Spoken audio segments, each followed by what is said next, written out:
Well, maybe I don't know. I'm working in Red Hat. I don't know if you know my company. Some of you know. Yeah. So we are one of the main providers of open source technologies for the hybrid cloud. And about the presentation, this presentation is a little bit different from others that you can find in this summit. Why? Because while it's related to MES, over the last 1 hour and a half, and yes, it's 1 hour and a half long session, sorry.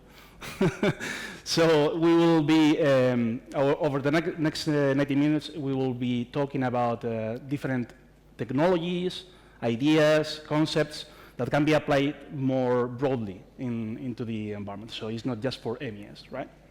So what are we going to talk about? We will start talking about small devices, those that you put at the very edge or the factory floor. Those devices, as you know, have been getting more and more capabilities mainly because of this transition from the hardware-based solutions to the software-based solutions. So from black boxes to some more generic, where you put different solutions on top of it. We will try to see how to get the most of these devices, making not anymore an independent island. So connected to the central systems as an MES. Of course, we will be reviewing Linux. That's not a surprise because my company is the main provider of the enterprise Linux systems, right? Red Hat Enterprise Linux. But Linux is a super broad topic. Today we are just focusing on some of the new technologies that are getting traction on the market to solve or to help with this kind of use cases that we are talking about, having small devices on the factory floor. And the last pillar of this talk is about the management, large-scale device management. This is not easy, and we will try to solve some of the technologies and ideas that will help to bridge the gap between the IT and OT, make it more easy. Okay? But still, after just this small review, there might be people that are saying, but I already have that solved. I don't need anything new, right? But I will give you 3 main reasons why not leaving this session right now, right? Maybe you are like this guy. Well, maybe not literally with boxes, but probably you are super overwhelmed with a lot of technologies, a lot of different devices. Actually, I've been in a session that they were complaining about having a lot of different solutions for every single use case. So during this session, we will see how you can reduce the number of technologies and how you can even potentially reduce the number of providers that you have. Another promise is for those that have a lot of use cases, and again, with a lot of different black boxes covering each use case. We will see how, using these generic platforms and the technologies that we will show, how you can reuse those devices, no matter if they are VMs, hardware devices with x86 architecture, ARM. If they are new, old, we will see how you can reuse all of them to cover all these use cases. And lastly, for the ones that are trying to build something that is future-proof. So not something that, for example, when you start, you have your own architecture, and someone comes in and say, oh, we need to put a new service in place. Then you feel that it's like putting more weight into this rope that is at its limits, right? It will break. Or for those ones that, okay, I will put it, but maybe I need to reinvent the wheel again. I have to change a lot of things on my architecture in order to make that service available in my environment. We will see how, using the technologies that we will cover today, how including new services on top of the platform won't be that difficult, and how we will maintain the consistency, and how we will maintain the easy management of all the environment, right? I hope that after this quick intro, I didn't spot anyone going up, so we are good to go.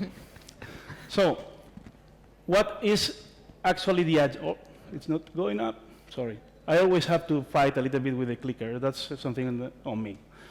So this is the agenda for today. We will start putting the baseline. So what are the benefits and what are the challenges of using this kind of architecture for these use cases. Then we will move into the more technical details. And in order to do that, we will try to have a use case as a base, and then we will start building on top of that base. We will start reviewing what are the technologies that I can include in my architecture. Then we move into the next point. Okay, I have my architecture, how I put it in place into the factory floor.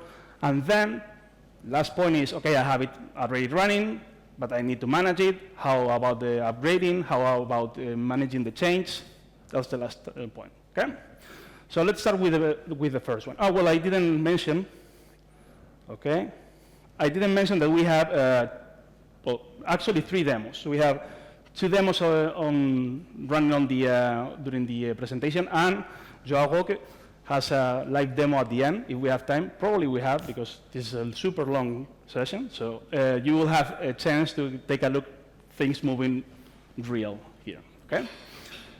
So let's start. First point, I said that we are putting the baseline, so checking what are the benefits that we want to get, and also reviewing the challenges. So the use case, I told you, we will start from a use case. So this lady, no? Again, clicker, this is my ultra, come on. Okay, that's it. So this lady said, oh, we have a lot of different small IoT devices that are providing us service, data, whatever, that are delay sensitive, right? But no matter if they are delay sensitive, we want to integrate that data service into our centralized services, because probably we'll be having deeper insights and optimize the operation, okay? What's the easiest thing to do? We can get those devices, services, and poof, connect it to the central data center. Could be a data center into the factory, could be even in the cloud for those that permit this operation. But that's not working, because remember, this is delay sensitive. So there is a problem here that we cannot solve with remote connections, right, because of the delay. What is the solution? We can put devices, medium or small devices, close to where the data is generated, right? That will help us to remove the problem with the delay. But not only that, because you can also put additional services there. So for example, you can put there a filter, and then you can anonymize data and make that data available for other services, because as we all know, we cannot use some of the precious data that we have at the factory floor because of security, again. So we can help them understand that we can use it if we anonymize it. So we can put that service in there, right? But also, it opens the door to new use cases. And yes, I'm sorry, I will give you an example with AI, but it's true. We can add here an AI use case, because, for example, this factory. Imagine that we have this factory, we have already our security cameras, then we can use just the images of the security cameras to have a model that detects scratches. So we can reduce the cost, we can enhance the brand by not sending or shipping parts in bad state, right? Just because we have a device that can manage these kind of services.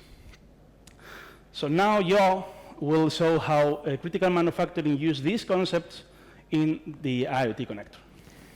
I'm going to pick a bit off on what Luis was saying, which is, with a simple question, is does this work? So does it work to have everything in the cloud, but also be able to set up a connection to a machine? In this case, is my recipe okay? Does this work?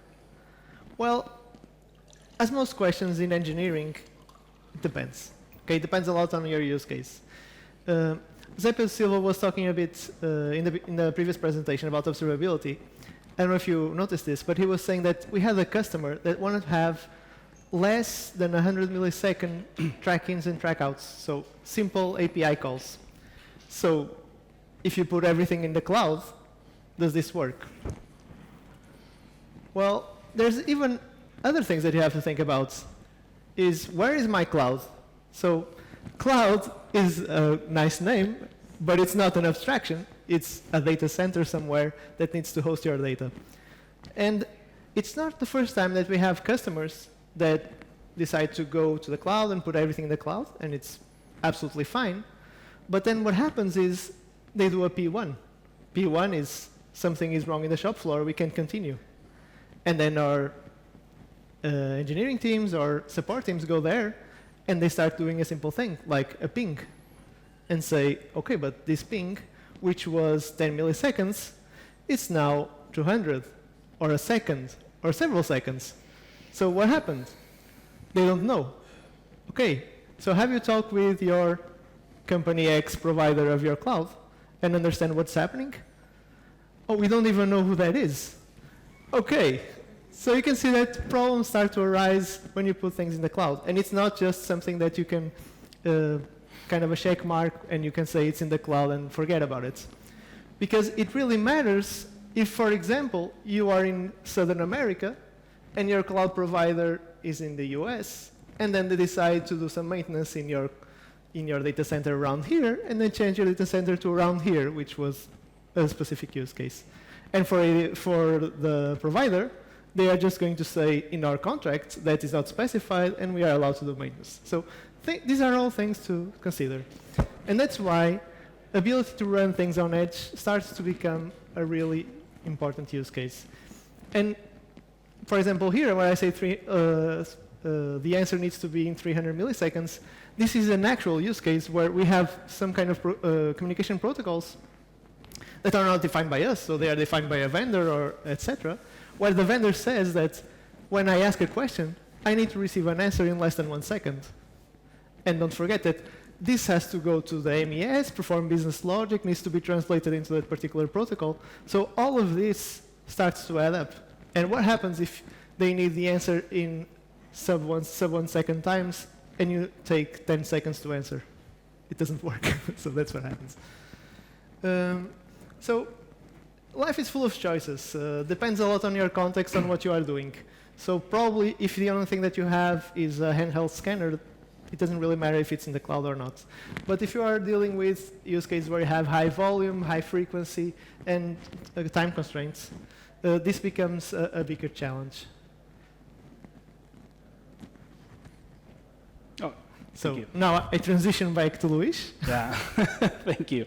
So we have seen the bright side of the world, right? Benefits. But I'm sorry, but there is also some challenges that we have to take into account, right? These architectures have some unique challenges.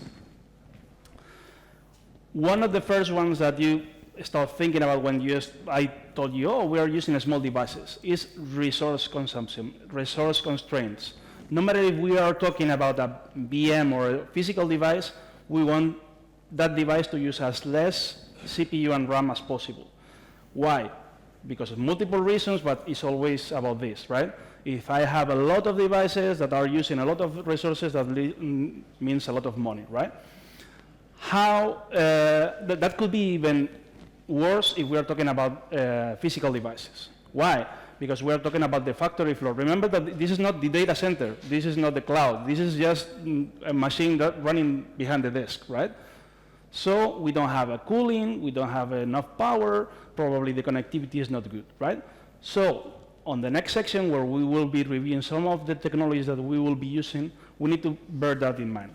So we need something that is super simple and self-reliant. Self-reliant because it could be semi-disconnected, right? Another challenge that we always face is the management, because managing small devices is not that easy. There are many, it's difficult, right? But the thing is that could be even worse. Why? Because we're talking about deploying things on the factory floor. And probably the people that are managing those devices have a limited or restricted knowledge on IT or OT. So they need to be super simple to manage. That's key, right? And the last one is the security, our preferred topic. So security. Why security is different from the data center or from the cloud? If I have here a device, someone can steal it. Someone can just tamper and check passwords and connect to your systems, right? So there are new threats on security that we need to think about. And that's why we have to think in the next session about how to solve this challenge as well, right? So, about this session, right? About this section. We have seen there are some challenges, but because we want to get some benefits that we have seen. Probably mainly because of the restrictions on the bandwidth, the delay, these kind of things. Okay, so let's move into the more technical part of the presentation. Let's start with the architecture. We always try to face these challenges, technical challenges, and we try to split them, right? So today we are splitting in this way. We will start with, as I told you, with the preparation, thinking about the design, then we move into the day one, and then we will start talking about day two operations. We will in this section, we will review the technologies, and then João will bring a review of the IoT connector and these concepts on a real implementation. So, what technologies, what kind of things we need to start thinking about when we plan our architecture? There are a lot of them, okay? Even though we have 90 minutes, we don't have enough time to go through all of them.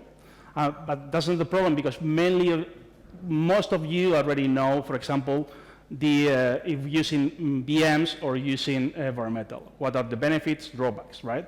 Or if you are using a single node, or maybe you have a small cluster to provide a little bit more HA.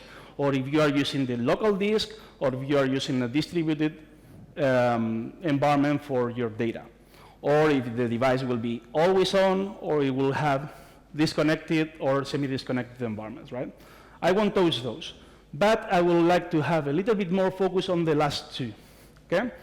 So, the usage of containers and the usage of immutable OS. Probably because I don't know if many of you know what is an immutable OS, so we will review it, okay? But why I bring the containers topic? Because it's true that there is a little bit of controversy on using containers at the factory floor or even in the data center. Why? Because there are still some teams, infrastructure teams that say, oh, containers are not bringing that many things that I don't already have, right? And while it's true because the containers were created to provide benefits to the ones that are developing, at the very first was for developers. I need a simple way to package my application. I need a simple way to deploy my application. But still, there are a lot of benefits behind that are also inherent for the platform. So we will see some of those benefits here. The first one is that you will get a smaller attack surface. Why? In a container needs to have all the application binaries and all the dependencies. That means that you have to install less packages, less stuff on the OS level, okay? So it's true that the problem is still there, but it's others' problem. So if it's a security threat on the application or on the container, is the third-party provider, the one that are developing the application, the one who needs to solve that issue or needs to take care that they are secure. Your job is the OS in this case. The OS is super simple, so you have a smaller attack surface here. And because of that, the same thing, you also have a simplified lifecycle. Why? Again, we have less packages, then imagine that you have to upgrade the system. It's less risky, right? Because you have less packages that you have to upgrade, then it will break less. That's common sense, right? The other one is that things that we are using containers or containerized workloads, we can set some of resources for those applications. It's true that we can get the same thing with VMs, but remember that the VM needs an additional overhead of the OS running on the VM. So with the containers, we get this more predictable usage plus less resource usage. That is something that we already mentioned, that it's something required. The other one is better integration. And that's something that actually we had a conversation this morning about it. Containers is not just the technical part. So it's an overall business benefit that you will get, that is the agility. The agility is using containers and using tools, using or managing those containers, right? And if you take a look to the new tooling, all those tools are designed, specifically designed to work, not specific with containers, but specifically how containers are managed. So we will see at the end of the session that there is one way to manage something, the architecture, which is the descriptive model. Containers were designed with descriptive model in mind. So that's why the new tooling are better suited for people that are already using containers. And the last one is the improved upgrade. Why? We said that the guys that were developing created the containers to make their life easy, right? Then implicitly that also brings that benefit to the infrastructure. Why? Because if the upgrade of the application is simple, if I have a rollback of the application, I can recover the system more easily, right? I don't know, I'm taking a look to your faces. I don't know if because it's late. I'm not a super smart genius guy that is always right as other people, but so you might disagree with this. What do you think? Are you agree with containers good? Containers good? Okay, nice. So let's move to the next topic. The immutable OS. Before jumping into what is an immutable OS, let's review the very minimum requirements that we need in an OS. We need that it should be lightweight, because nobody wants to waste resources on running the OS. It needs to be reliable, needs to have security built in, needs to be easy to manage, and I also included the support. You need long-term support, because you will drop your device and forget about it. So for example, in Red Hat Enterprise Linux, we have an option for 10-year support. This kind of level of years. So if you take these requirements, at least the technical, let's forget about the support now, and you put it into a blender, you mix them. Then add all the towers that we have seen in the previous section. Super simple to manage, resource constraint, and adding this security, additional security that we need. And since we all agree that containers are a good thing, if we put also containers into the mix, that's the perfect recipe for an immutable OS. Okay? So what is an immutable OS? Let's understand it by comparing with the traditional operating system. In a traditional operating system, this is the most common thing, you have to install it. Otherwise, you don't have anything, right? So how do you install and operate an operating system? You go there, get the device or the VM, connect a USB, installable USB, for example. You install everything, you install the packages, then you need an application, you install the application with the packages, and you are done. What if I need to upgrade? You get all the new packages, install the upgrades, and you are done. In an immutable OS, it's a little bit different. You start like the same thing. I get my bootable asset, a USB, for example, install it, but instead of the installation of packages on the OS, what has that bootable image is an image. So it burns the image into the device, into the VM, into the physical device. So it's an image. It's not software with a lot of packages in there. So it's an image with all the packages. So you install the image and you are done. You don't have to start installing more and more things for the OS or for the application, because you can also embed the application on that image. Okay? And what happens if I have to upgrade? Instead of installing all the packages, you pull a new image, put it, restart the system, and poof, you have it already upgraded. This is great because if you compare this upgrade methodology with the traditional, for those that play with Linux, even more if you play with Red Hat Enterprise Linux, moving from one major version to another version is not easy because you have a process. You have to check this, go through a process of steps that you have to do. Here is, oh, I download the new image, reboot, and that's it. And if it's not working, I can still go back to the previous one, right? That's a nice feature. So this is not something new. So you, in your pockets, you have your smartphones. Your smartphones are working like this. What happens? So I said, my iPhone or my Android, you have a new upgrade. But the upgrade is not upgrading the packages. It downloads new image, and you have to restart the device in order to apply that upgrade, which is a new image. So this actually makes sense because a smartphone is an edge device. So it's the same thing that we are talking here. So here we have two options. Do we use a traditional OS or do we use an immutable OS? With a traditional OS, you have full control, full flexibility. I want this version of this package. I want to download it from here. But with the immutable OS, since we have an image that we can apply across all the devices, we have a great consistency. Because if I have 3 devices and I have to go install a lot of packages, go to the next one, install a lot of packages, or I have a good automation, or for sure you don't have consistency. Maybe one is in one version, another is another version, and that's just with the install. Imagine over the years that you upgrade one in one way, another person install one software that it doesn't, so you lose the consistency. Here, you have a great consistency, which is good for our use case. But you are also including the simplicity. Why? How I perform the upgrade? Press a button, download the image, that's it.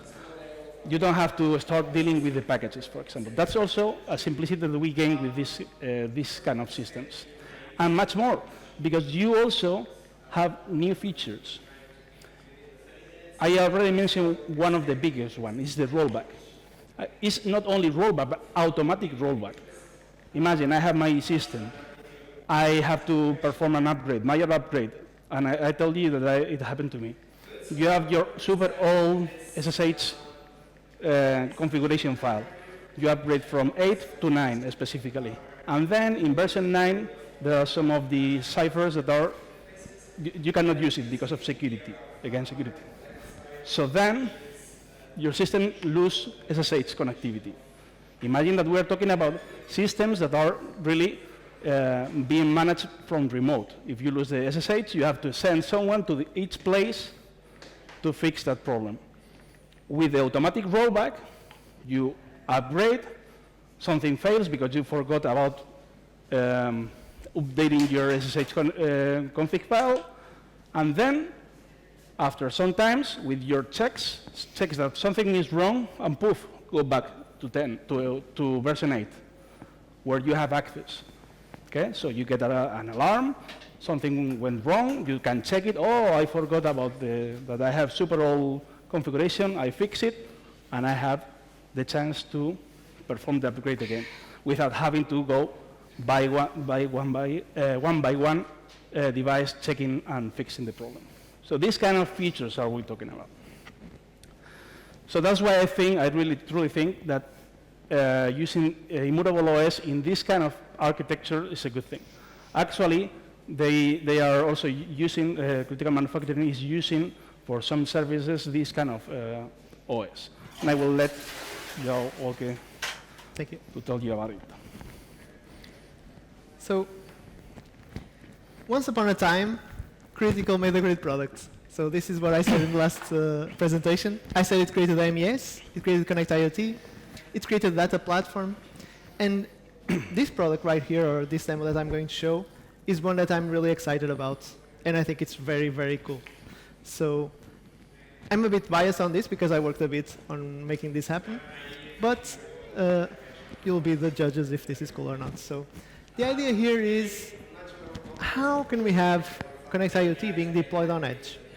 And Connect IoT is very scalable. So when you think about Connect IoT and interfacing with machines, a factory can have one machine, can have 1,000 machines. So how do we address this issue? And also, how can we address the issue of what is the hardware that's running on edge? Because it can be a Raspberry Pi, it can be a full-blown data center that's running on edge. So there's a lot of mix here. So we created one component called the Automation Manager Controller that is deployed on edge and is the orchestrator of Connect IoT deployments. And then we went to our Automation Manager, which is the process responsible for starting automation, and we just say one-click deployments. So we press a button, and it's going to be deployed on edge. All of this using our MES interface. So how did we achieve this? And even more awesome, how can this apply to other things? Maybe things that are not Connect IoT, but things that we want to deploy on edge. So this tool is actually, or this deployment method, actually is holistic and works for a lot of other things. In our demo, what we are going to showcase is the installation of using Microshift, Red Hat's Microshift. We are going to install critical manufacturing infrastructure agents and start doing our deployments. So why did we choose Microshift? We chose Microshift because it's lightweight, it's supported by Red Hat, so we know that it has long-term support, and it supports Red Hat's OpenShift API or OpenShift-like API. It's, as I said, part of the Red Hat ecosystem, so we know it will have long-term support. So how does this work? So as I said, we have the cloud, which is amazingly represented by this icon of a cloud, where it can have, for example, Red Hat's OpenShift, where it has all our juicy components like the MES, like ClickHouse, like Grafana instance, like Kafka, like RabbitMQ, like wherever you want. And then we'll have on edge an installation of Microshift with the ability to deploy N managers, so one-to-N managers. And the cool part about this is that not only can you install N instance of the Automation Manager controller, as you can deploy N instances of an Automation Manager inside that Automation Manager controller, and even you can create N instances of automation controllers inside the manager, so we can go really deep on this. Probably in another presentation that would be cool, but for now, keep this in mind that this is highly scalable. Okay, so it's highly scalable for you to be able to do N instances of an orchestrator like the Automation Manager controller, and then N instances of running your Automation Manager. Oh, I will take this one. So summary. I think the first one is the most important, and we all know that there is no silver bullet. So there is no magic reference architecture that fits in all use cases, right? There is no magic, even containers. There is no magic technology that will be applied everywhere, right? It all depends on your specific use case. It's true that some of the technologies that we review can be applied in many, many cases, even containers. So that's why we try to do. So just suggest you technologies that you can use, right? But again, you have to review your own use case. Container is a good thing, we already saw that, and you have learned about the immutable OS, right? Which is something that you need to bear in mind when you start thinking about these use cases where you need a consistency, you need a simplicity inherent. So that's something to explore. And that's a new technology that is getting a lot of traction. Actually, I didn't say why we call it immutable, because the image is a read-only image, right? You cannot touch it. It also improves the security, because I cannot go there and change something over, right? But still I have, for example, I run in an immutable OS in my laptop. I still have my configuration, I still have my files, so there is a part, a small part that is readable, where I can put data. But the main thing, the OS, you cannot touch it. The only thing is, well, actually, you can, but you shouldn't. You have to download the new image, right? That's the immutable OS. Okay. We review the technologies, we review some of the architectures that we could have in mind. Then let's move to the next step. Okay, I know what I want to deploy, but I need to deploy it. I need to put this device into service. That's what we call onboarding.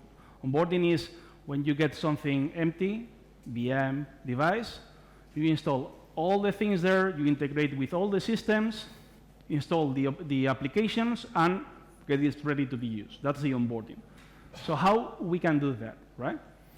We will split this section in two main topics. The onboarding itself, but there is also another problem is, okay, how I distribute my devices, my VMs, my OS, even my upgrades in all the locations, all the facilities, right?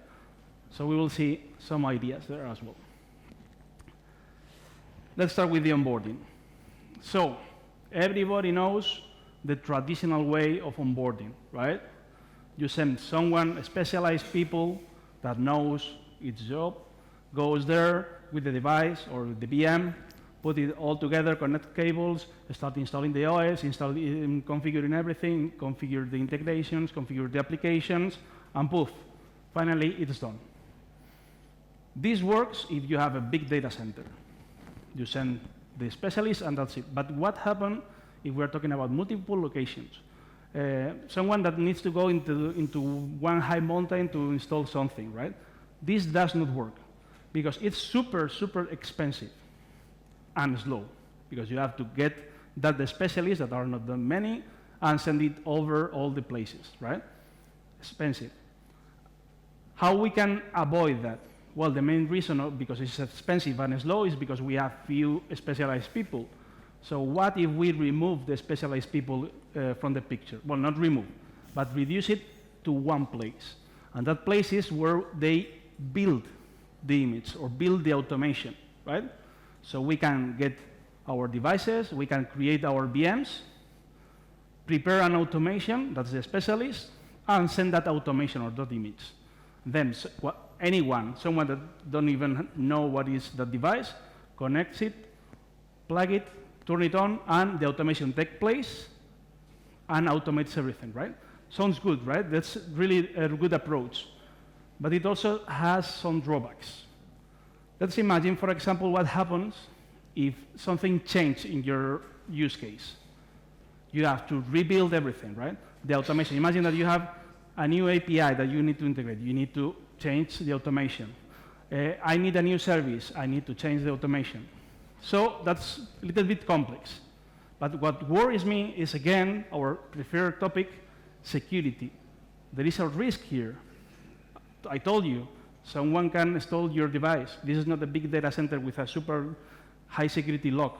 Could be something lying here, right? That's a problem. We cannot put secrets on it. And if we are putting an automation that is integrating our device everywhere, it will need the endpoint, it will need the certificate that connects to whatever service, it needs the SQL password, because otherwise it cannot connect to the SQL. So if I steal that device, I have access to all these secrets. How can I solve this? Well, this is still another architecture, another onboarding method. So the problem is that we are putting too much on the device, on the image, right? So we are putting secrets. We are putting an automation that needs to be changed. So what we do is move the secrets and the automation execution at the end. So I can have a super simple VM, super simple device with a very minimum automation that the only thing that it does when the person that does not know anything about the device turn it on is connect to one place, downloads the automation, and start doing things.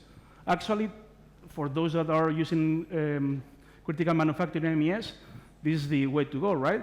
You connect, downloads, and start doing things, right? But for those that are thinking, okay, but this needs to connect to somewhere else. So this needs to be secure. So you need a secret here, right? Otherwise, this configuration won't be secure. And you're right, this is the devil is in the details. So we still need two things that we cannot remove in this approach. The endpoint, so know where to go, and the secret to connect here, right? But still, we have a solution for that. We have two solutions, actually, for it. we have what we call the early enrollment. In early enrollment, we do include the endpoint and the secret to connect there in the image. But instead of putting it in plain text, what we are using is hardware, the TPM of the device, or the VM. So the TPM is a place where you can store secrets in a secure way. So we put there the certificate, and we include the endpoint on the device. So we have everything, right? The drawback is that we need that secret that connects to that place, to that remote server, needs to be a long time support certificate, so something like 1 year. So if I have my device and I connect it after 9 months, it will be still valid, right?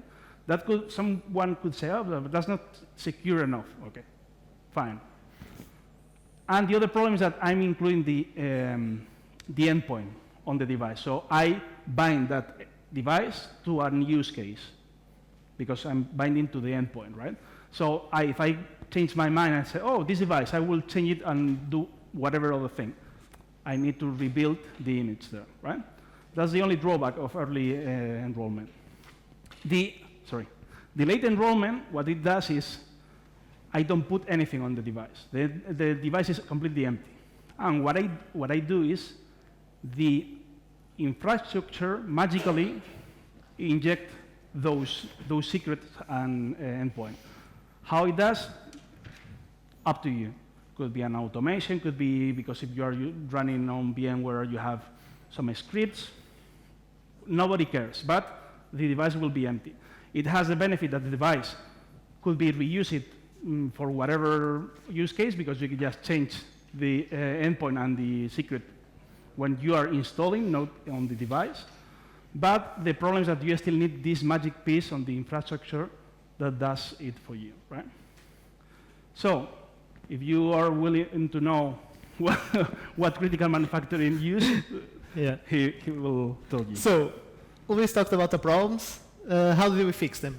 So what is our process to address all these issues? So basically the idea here is that critical manufacturing will provide an ISO image with microshift. So we are going to say this is our mega super certified image of microshift to run for critical. And what the user will do is he will install our ISO containing microshift. After this, what happens, and this is the cool part, so this is where there's the high-tech part, is our microshift deployments will authenticate in our portal, enroll in a cluster, in what we call infrastructure, create a new infrastructure for this microshift in our DevOps center, and then deploy an agent. So at this time, with an agent, we are able to do new deployments to this infrastructure. So the cool thing here is that imagine that you are doing installations on edge. You'll have an agent that is connected to our DevOps center, and we are able to ping it to know if it exists or not, if it's okay, if it's still available. This connection is also outbound, so we don't have security constraints here. Good. So in this demo, I don't know if it's going to start or not. Okay, I kind of sped this up, but basically this is what I did on my computer. So I asked for an ISO containing microshift, and I did a full-on installation on my machine, just to show that this is very straightforward. So this is also a good way to simplify deployments of an MES, for example, where you provide a very simple microshift image, you can install the ISO, and then you can deploy either, for example, our automation manager controller or apps. So for example, for apps, this is very helpful, where you want to deploy a critical manufacturing app, and the app has a very narrow use case, and you don't need all those resources from having a full-on OpenShift installation. So in this case, what I'm doing is I'm authenticating in our DevOps center, and I'm not going to lie, I sped this up a bit, so it takes some minutes. In this, it should take some seconds. And what I'm doing is I'm creating a new infrastructure. So I'm saying to my DevOps center, which is where we control everything regarding deployments in critical manufacturing, and I'm saying I have a new infrastructure, and I'm going to enroll in that infrastructure. So this is deploying the agent. So you know that I'm not lying, because if someone is in the first row, he knows that says waiting for an agent. It's opening the portal again, and the most important part is we are going to see that it's going to change to green. So you can see right there that it's changed to green. So this is the first part. So we did our installation, we did our enrollment, so it's really ready to go. So what can we do with this? For our use case, what we are doing is installing an automation manager controller. But as I said, for example, for apps, you could install a critical manufacturing app or a set of apps. So you can see here that basically what I'm doing is, or the user is doing is going to the DevOps center. He already has this infrastructure there up and running. And he will say, I want to deploy an automation manager controller to that on-edge device. So in here, what you can see is that on the left side, I don't know if this is running or not. It's running. So on the left side, I have here my Microshift installation, and you see that I don't have anything. And on my right side, I'm going to the DevOps center, and I'm saying, I want to install a new automation manager controller. So in my case, I'm saying I have a new environment. I'm going to say I have a new deployment package, which is called the automation manager controller, and I'm going to install it. So you can see here that I didn't sped up. So this part, so you can see that it's actually real time because it's me typing things. And so let's give it a second. And so I'm going to say that my target is my Microshift that's running on Edge. So let's give it 1 second.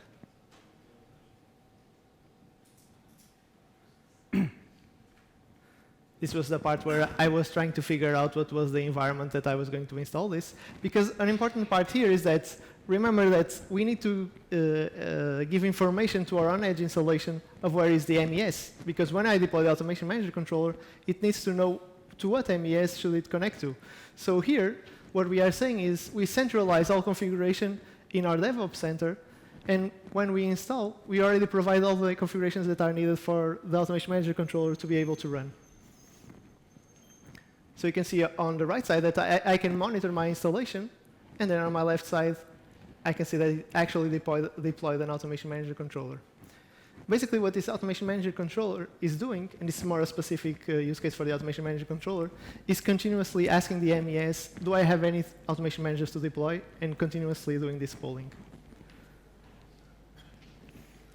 So now the last part. So the Automation Manager is the component responsible for running automation. So we can see the Automation Manager controller is the orchestrator that will deploy automation managers. And what we are going to do is we are going to go to our MES system. We are going to say, I want to deploy this automation manager. And we will see the automation manager being deployed. So as I said, basically here what we have is a polling mechanism where it's continuously asking the MES, do I have any automation manager to deploy or to undeploy?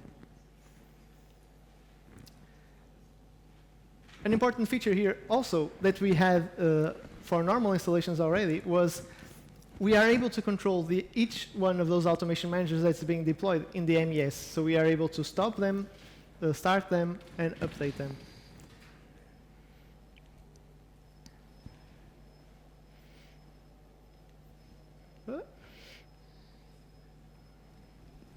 Is it starting? Yeah. So you have seen how they are doing this onboarding, right? Even they added an additional step that I didn't tell you, but it's true that there is one human, real human taking action. So these automations are not always completely automatic. So you can onboard the device, and then a human said, okay, deploy this, this, and this. This is part of the automation in this place, right? But it's also part of this onboarding experience, zero-touch provisioning. And the important part is that on Edge, they are able to click on my video, but right here, I'm not able to click on it, that seems.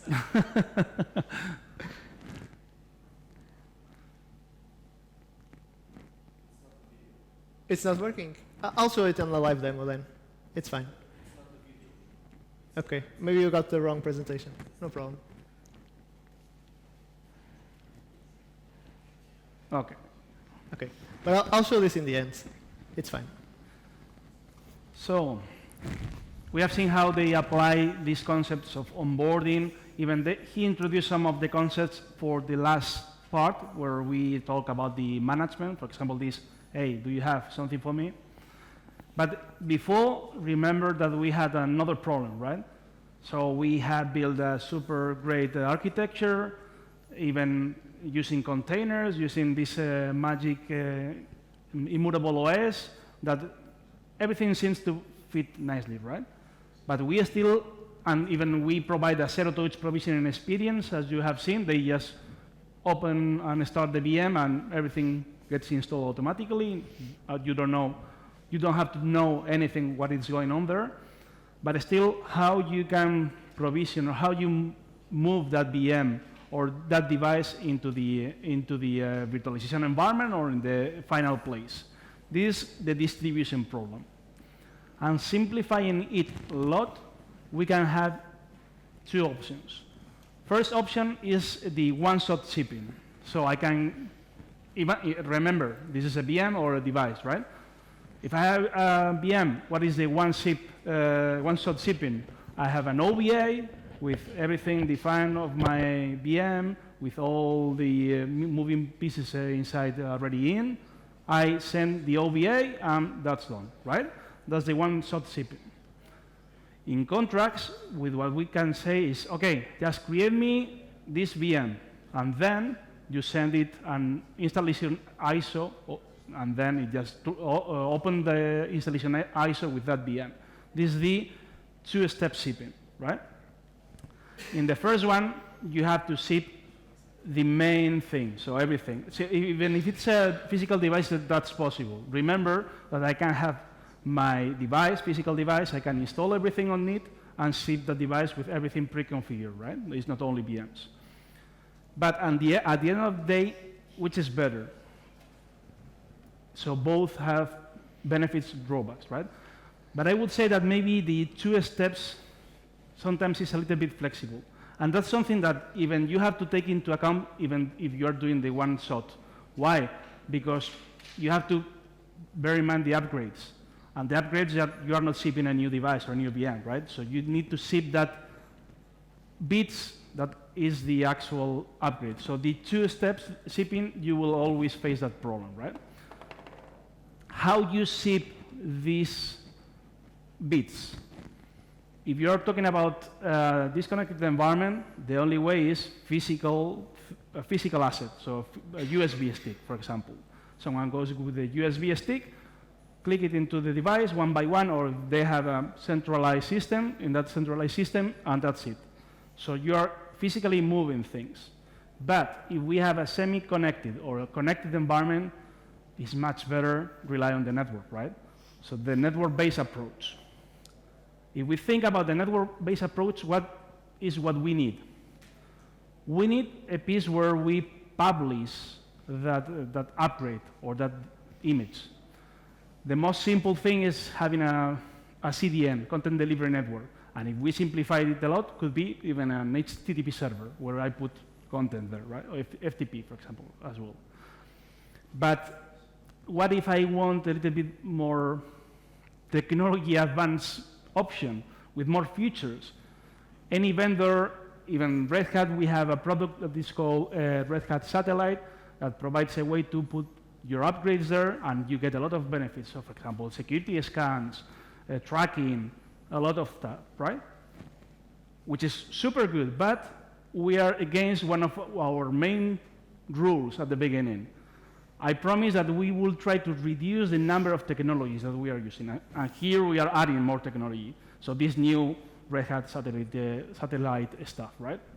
So you need to learn that thing, you need to, how we can introduce a way to distribute our operating system without introducing much more complexity, but not being as simple as an HTTP server. So I need more features, right? I don't want to have an HTTP server with all my content.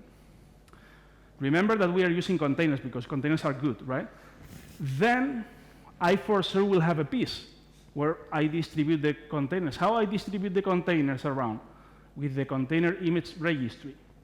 So what if I use the container image registry not only for distributing the containerized workloads, but also the operating system and the upgrades of the operating system.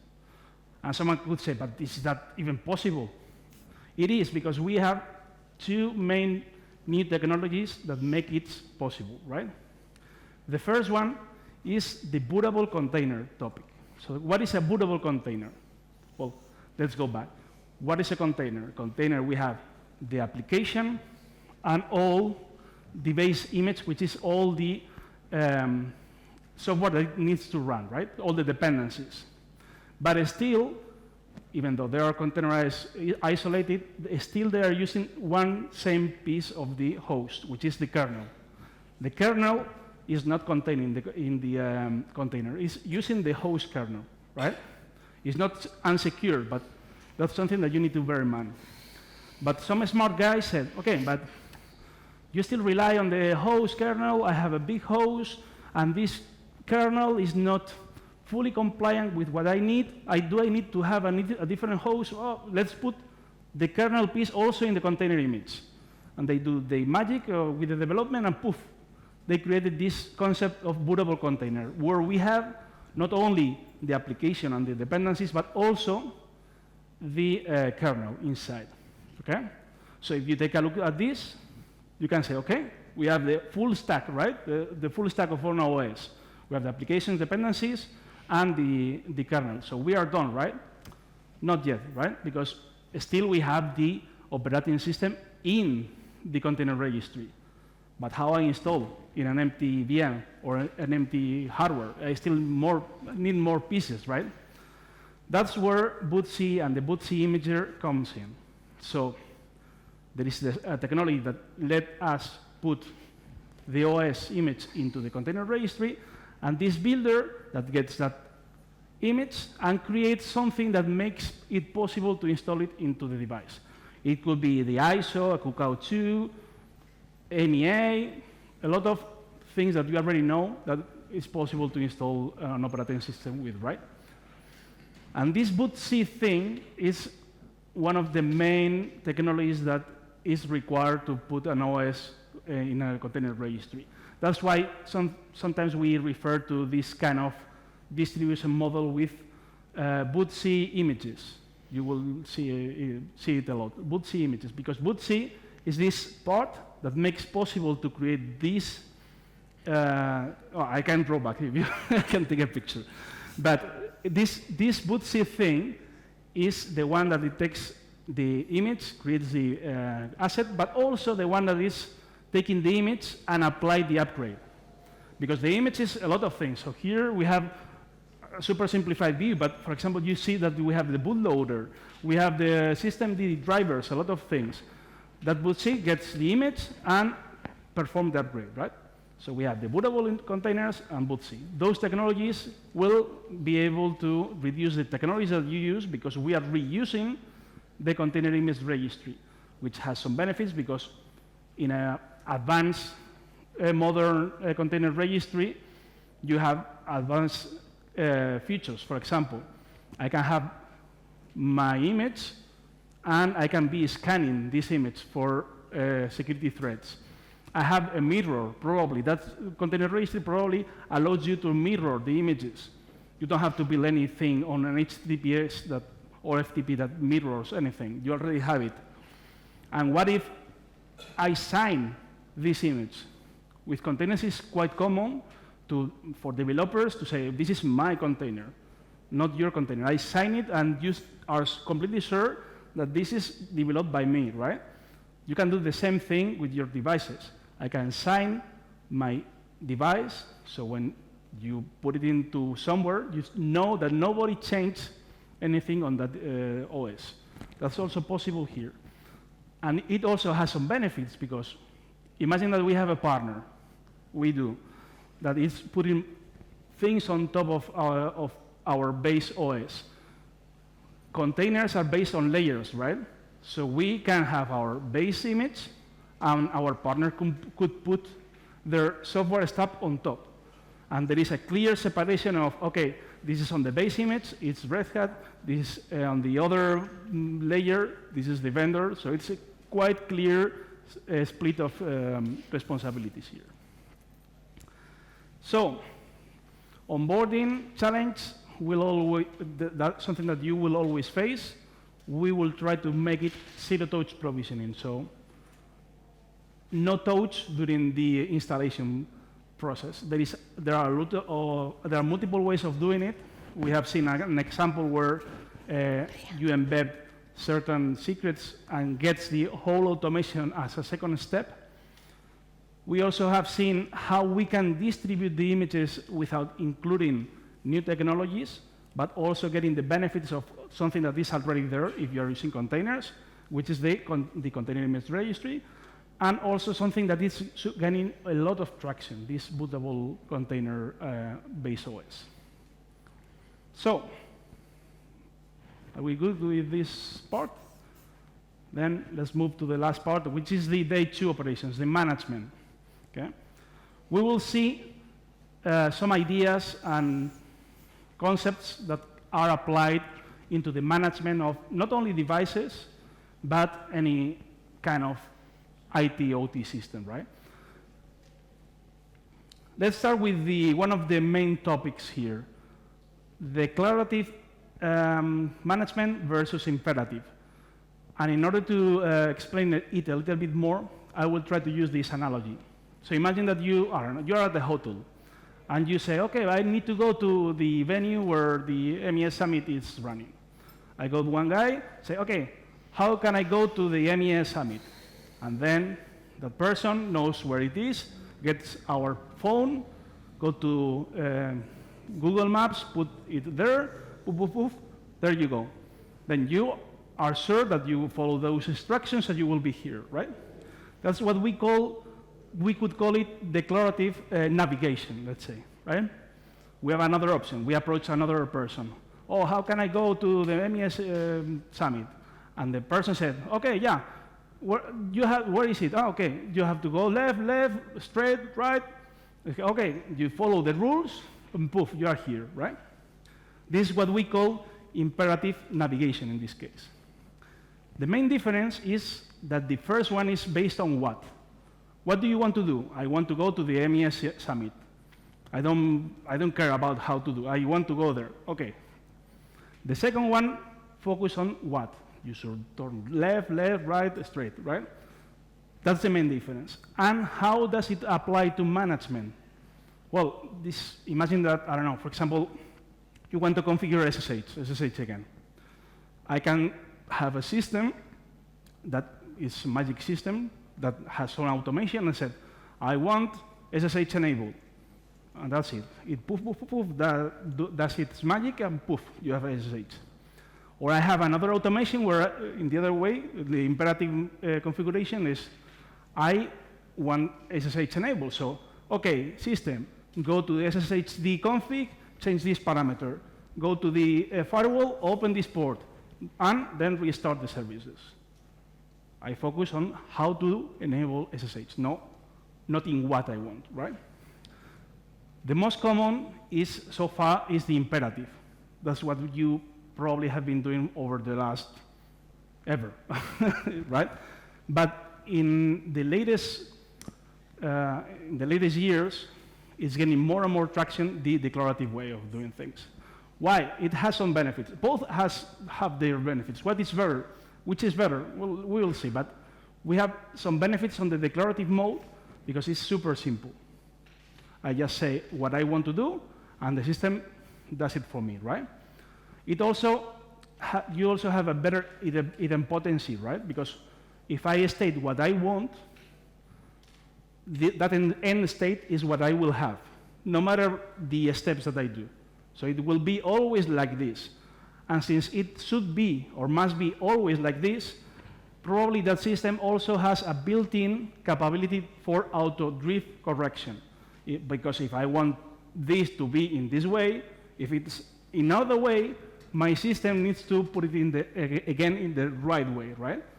I don't know if I'm explaining very well this concept, but this auto-drift correction is also super important and part of this declarative way of managing things. In contrast, the old imperative way gives us a full control, fine-grained control.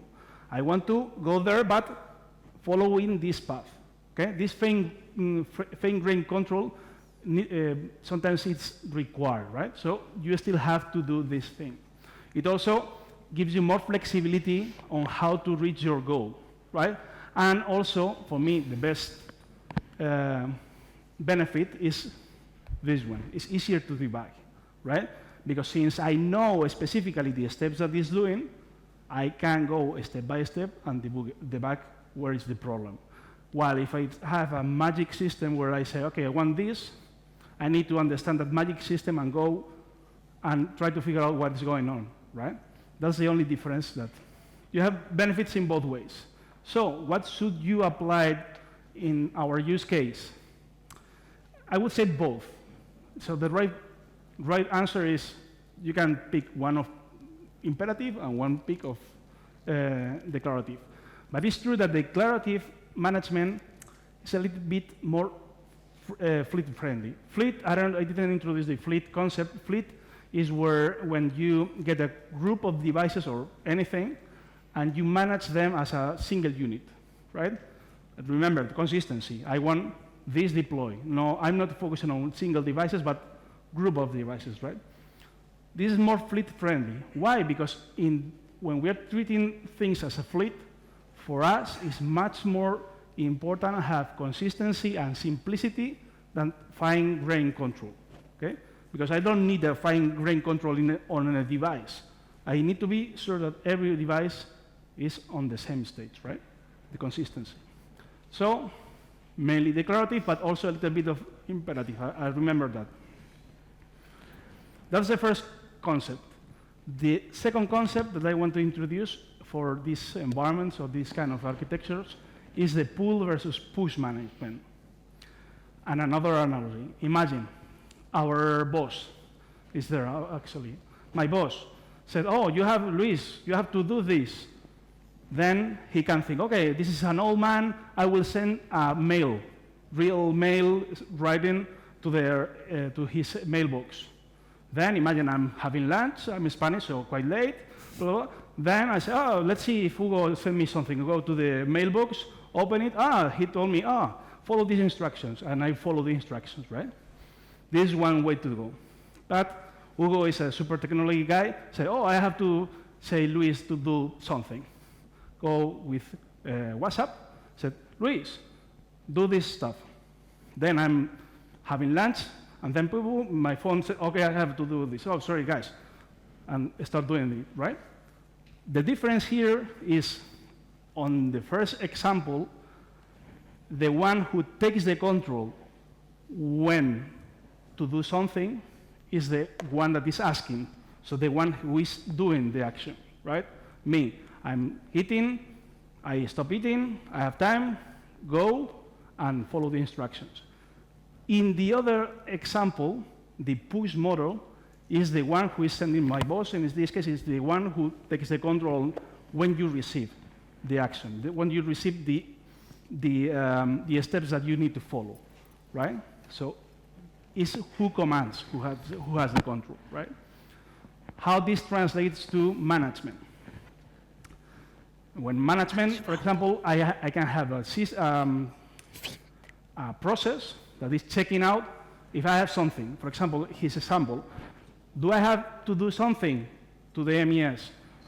Yes, no, but is the device, is the endpoint, so the device who is asking to the central, do I have to do something, instead of the central saying, do something now, right? Benefits, again, there is no one best solution here. If you are using the pool management, you have better scalability. Why? Because you can implement in the devices when they get the content, how they implement the content, and it's always distributed. So you don't have to cache all the devices that you are querying, which answer, which not. No, it's super simplified and more scalable, right? You also get a better autonomy, because if those devices are laying around with not good connection, if I disconnect it, that service will know that this is connected and will try it again. Oh, I have again connection. Then I ask them, that time, right? This is a better autonomy. But in contrast, with push management, in push management, we are sure that at the time that we are sending the message, all devices should receive that message. Because in the pull model, I don't know when I publish steps to be performed, but I don't know if my device will take it now, in 5 minutes, in 2 seconds, it's disconnected and it will take it tomorrow, right? In this case, we have immediate execution, okay? That also gives us a way of consistency, but it's a consistency on when the enforcement is done, not how the device is, because the device could be all consistent over time. If I have 10 devices, 5 are disconnected, those are not consistent with the others, but as soon as they get connectivity, I have all consistency across, right? And of course, if the one who does everything is who commands, who is in the central, the device could be dumb, right? Do this, and the device does it, right? Which is better for our use case? Again, no single bullet, silver bullet here. But it's true that the pull mode is a little bit more network friendly. Why? Because if I have my device here, it connects, it asks, oh, do I have something? The one who is opening the connection is the device, or the VM, or is not the central location, right? That makes it more simple because you don't have to open ports. Yeah? So you don't have to deal with our security teams. Then you just use the outbound connection that is already probably permitted, right? It's much more simple if it's the device who is asking than if someone outside is who commanding all the devices, right? That's why the pull mode is slightly more used in these kind of environments, right? So João will tell you more about how they implemented these concepts. Yeah. So here I want to talk about a common use case, which is how do you handle an update? So in this use case, what we have is we have deployed our automation manager controller, and it's running, but it's in version 11.1.3. And how can we upgrade it to 11.1.5? So it's actually pretty straightforward. What we can do is we can leverage the fact that we have the DevOps Center with an installation. So it was installed in version 11.1.3. And you can see the image proves that I'm right, so it's actually version 11.1.3. And what we can do is we can leverage the fact that we already have an agent running on Edge, and so we can perform installations, and we can select just a new image, and right away we can leverage this to do an update process. So actually, this solves the problem of how can you keep what you have on Edge always in the latest version, either for security constraints or because you want the latest updates. So this already gives you a straight way to keep everything updated. And as I said before, the automation manager controller will be our orchestrator for automation managers. So the next part is, okay, but how can we update what it's actually running automation? And we also have a solution for that. So in order to do that, what we can do is go to our MES system and say, so in this case, I think I'm doing a downgrade even. Let me see. Did it split the video? So videos also have the demo effect, right? Okay, I'll show this in the live part. Because actually what you can do is you can go to the MES, you can change you can undeploy, change your configuration, and deploy the latest version. So, okay. So again, summary for this section, last section. Declarative and pull mode are the most common in these use cases. Again, those are not the only solution, right? Mainly on the declarative versus imperative, you probably need the mix, right? And we didn't tell you about GitOps. You will, instead of declarative mode or declarative management, you will heard, okay, GitOps is a good thing. GitOps is not more than a declarative way of managing. The only difference, well, the only aspect is that the descriptor, so where you put what you want, is a file that is put into a source code repository as Git, right? This is GitOps, but this is declarative management. And this is something that also fits very well with our use case, as we have seen. So we just have 15 minutes, so I will rush a little bit. We have seen benefits and challenges, how we can choose our technologies. We have seen some new ideas, new technologies that are getting more traction over time that are giving us some benefits for these use cases. We also discussed one of or two of the main problems in day two operations, how I onboard and how I distribute my systems. We have seen that we can reuse technologies as a container image registry to also distribute the OS, which also are reducing the technology use, and it's giving us a lot of benefits, a lot of features. And finally, we review some of the concepts through these analogies with the pull versus push model management and the declarative versus imperative, right? So we went through all these, I don't know, 1 hour and 15 minutes, and I still didn't tell you what my company offers. So I have to, just give me one slide, right? So you have seen, well, my company is mainly known by two products, two big architecture products, which RHEL, Red Hat Enterprise Linux, is a Linux system, and Red Hat OpenShift, which is a Kubernetes distribution that we have. We also used to partner with other companies like Critical Manufacturing, and we always try to have two pillars with our partners. We are into openness, and we help with integration, right?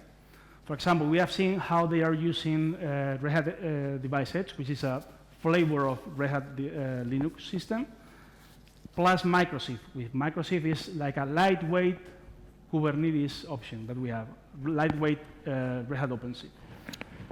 And of course, as I told you at the beginning, all these technologies could not only be applied into the MES concept, but also in any other environment. So maybe you have the chance to decide, as Kritika said, I will get your infrastructure pieces and I will integrate with my management, like they are doing, or maybe you want a more streamlined solution with both the devices plus the management. For example, for management, we have a product which is based on Ansible, Red Hat Ansible automation platform, or also another one that is more based on the descriptive way of managing, which is the Red Hat Edge Manager, right? Done. In any case, if you want to do one or the other, we will be very happy to help you. So, remember this picture, right? I did 3 promises at the beginning. Let's see if I fulfill them. I promise you that I will give you some ideas to try to reduce the number of technologies and the number of vendors that you will need for the same use cases. We have seen, for example, the technologies, the last example with the bootable containers using the container registry, but we also have seen how critical now is able to down their services right to the factory floor. So they are providing advanced services that you don't need to cover with other black box, small vendor, right? So I think this is done. The second one is about having a lot of use cases with a lot of different devices that you need to manage or handle independently because of the restrictions of their technology. We have seen how we can use more general systems where we use open technologies like Red Hat Enterprise Linux, and we can put there, or we can accommodate those devices to put different services on top of it, right? So no matter if it's containerized or not containerized, we can put those services in the same general purpose devices, VMs, physical devices. So that's done, right? And the last one was for those that needs to add more services and they are scared because they need to change all the things over their architecture, or where they feel that if they add more pieces on top of that, it will explode, right? We have seen some of the concepts, how we can manage systems to keep the consistency through this declarative way of doing things. And we have seen how we can add more services through these concepts and these technologies without being worried to break consistency, for example. So I think we also have done that one. And since we only have 10 minutes, we would like to get some... Can I have the screen? Just give me 1 second. Just one last thought that I want to share with you. There's something also that is aligned with some of the keynotes that I've seen this morning. So this is something that the chief engineer of the post office said some time ago. Oh, I don't know if you... It was too soon. Well, he said, I will read out the thing. He said, remember, the chief engineer of the post office, the Americans have need of the telephone, but we don't know. We have plenty of messenger boys. So this seems to be funny, right? It's like a joke today. But behind this way of thinking is something real. It's the fear of introducing new technologies, introducing the fear of that the modernization won't be worth all the effort that it's need to move into that world. So please, please, please, don't be this Sir William, this guy, right? Try to embrace all the modernization that you have seen over this summit, right? And try to get the benefits out of it. Thank you. Thank you. So now I'm going to redeem myself because I have everything here running.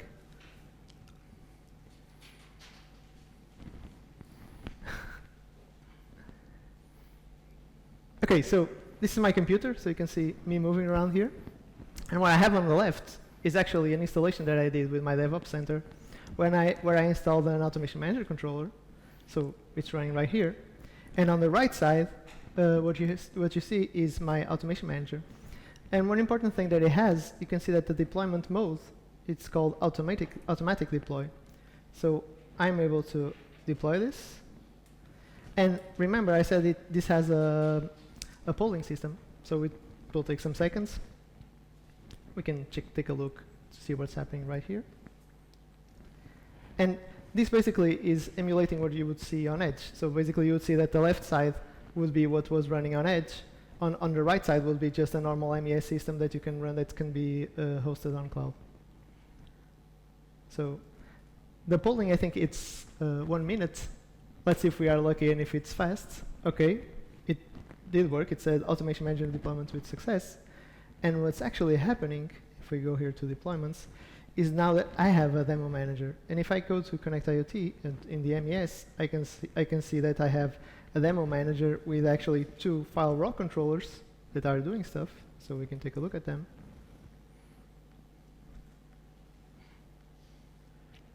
And so maybe it's a bit small for you, but actually they are running and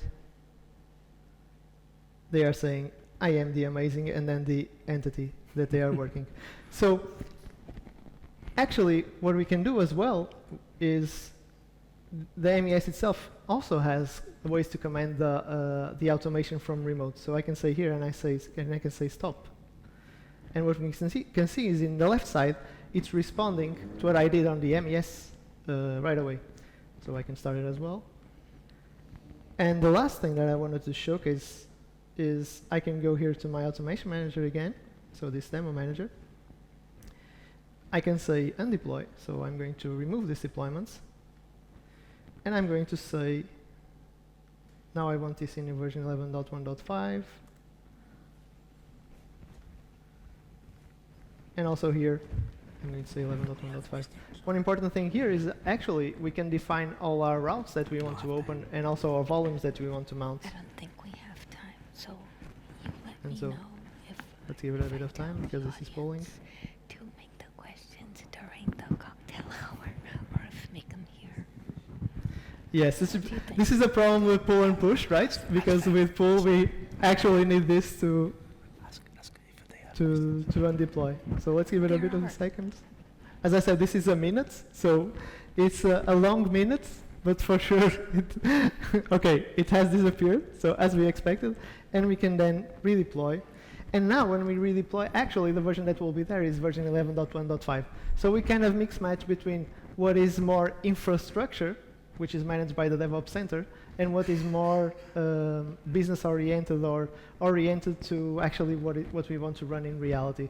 So right now you can see that in our DevOps Center we deployed the Automation Manager controller, and in the MES we deploy the Automation Manager. And we could deploy this one or several other instances of this. So we now need to wait 1 minute for it to redeploy. But basically, this is the idea that I wanted to showcase. So we have our DevOps Center deploys an agent, the agent connects to the DevOps Center, and from then on, all bets are off and we can deploy everything on edge. So that's it from my side.